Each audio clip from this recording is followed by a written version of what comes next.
Article O. Comment choisir son business et devenir millionnaire? Petite histoire qui illustre cet article.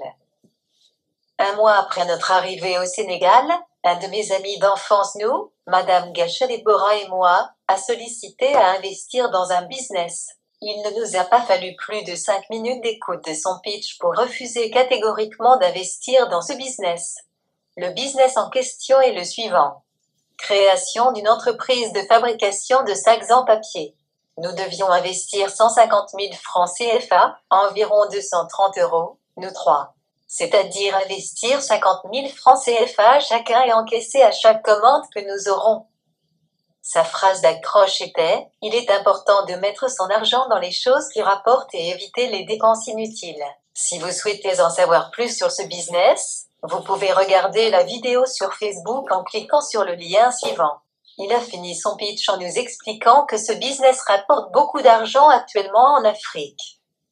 Les sacs en plastique sont interdits dans le pays. Du coup, les besoins en sacs papier sont élevés. Cependant, pourquoi avions-nous refusé d'investir dans un business dont la demande est forte actuellement? Quels sont nos critères de choix de bon business en nous basant sur les méthodes des leaders obstinés? C'est ce que nous partageons avec vous dans cet article. Et quels sont les critères de choix d'un bon business? La plupart des business que nous, les entrepreneurs débutants, lançons ne répondent pas aux exigences spécifiques de l'entrée dans un marché. C'est pourquoi la majeure partie des entrepreneurs ne sont pas riches. Cependant, le reste des businessmen deviennent riches très rapidement. Car, ils savent analyser les marchés et leurs activités selon ces exigences spécifiques liées à l'entrée dans un marché. Une étude attentive des activités de Sion Yang, Yoswen Deur, Aliko Dangote, Olivier Roland, etc. nous a montré l'importance de ces exigences. Prenons le temps d'analyser nos activités pas pour rédiger un business plan mais pour répondre aux exigences spécifiques du marché. Les critères de choix d'un bon business tournent autour des 5 exigences spécifiques suivantes. I. Les exigences spécifiques liées aux besoins du marché. 2. Les exigences spécifiques liées à l'entrée dans le business. I. Les exigences spécifiques liées au temps. IV. Les exigences spécifiques liées à l'échelle des millions de personnes. Et V. Les exigences spécifiques liées au contrôle. 2. Comment reconnaître les business qui ne respectent pas les exigences spécifiques à l'entrée? Ce sont des business dont l'entrée est facile voire inexistante. Nous en trouvons partout. C'est le cas du business de l'histoire que nous racontons au début de cet article. Si nous analysons le business de l'histoire cité au début, nous verrons que les barrières à l'entrée sont faciles à lever. N'importe qui peut démarrer le même business en quelques minutes. Il suffit d'avoir que 230 € pour acheter tout le matériel et de regarder une vidéo pour le démarrage. À la suite de la crise pandémique de coronavirus, imaginons le nombre de chômeurs dans le monde, le nombre de personnes qui créent ce business actuellement, sans oublier la concurrence déloyale des Asiatiques qui inondent nos marchés actuellement, ce qui a pour conséquence une diminution de l'efficacité de ce business. Parce que la concurrence va très rapidement augmenter dans ce secteur. Tout le monde s'y lance. Nous avions reconnu que ce n'était pas un bon business parce que tout le monde s'y lance. Si tout le monde le fait, nous ne le ferons pas. Parce que tout le monde n'est pas riche. C'est une leçon très importante que nous avons retenue de Warren Buffett, l'un des hommes les plus riches du monde. Quand tout le monde vend, il achète. Cet homme a compris que si tout le monde se livre à la même activité, cela veut dire que ça ne marchera certainement pas. Tout simplement parce que tout le monde n'est pas riche comme lui. Et pourquoi refuser de s'investir dans un business dont les exigences spécifiques à l'entrée sont faciles voire nulles? Parce qu'il y a que les premières arrivées dans ce genre de business qui se font des millions. C'est la même chose dans les business de marketing de réseau aussi appelés MLM, dans le commerce actuellement, etc.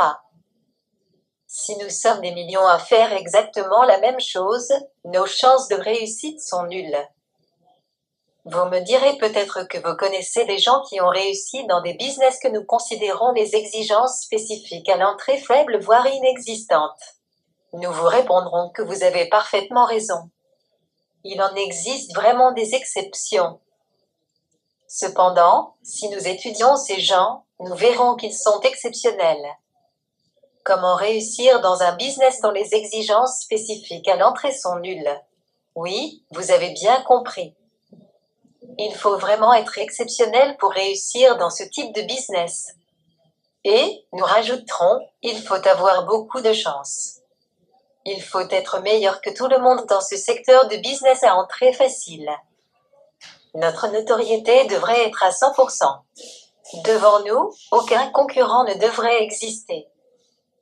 Pour nous, c'est le seul moyen de compenser la faiblesse des exigences spécifiques à l'entrée nulle d'un business. IV conclusion.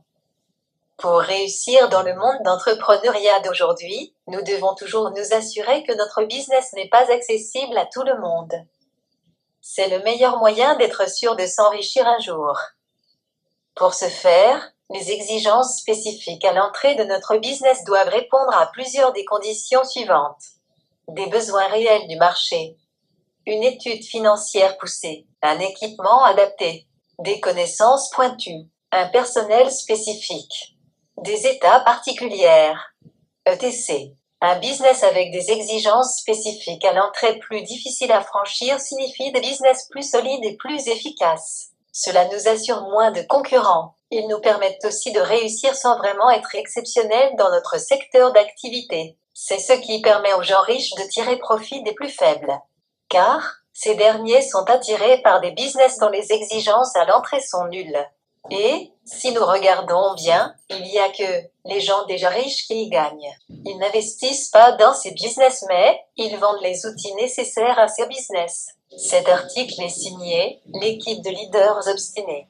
Voudrez-vous lire l'article? https://www.leadersobstin.com/comment-choisir-son-business-et-devenir-millionnaire/ Aimeriez-vous nous contacter?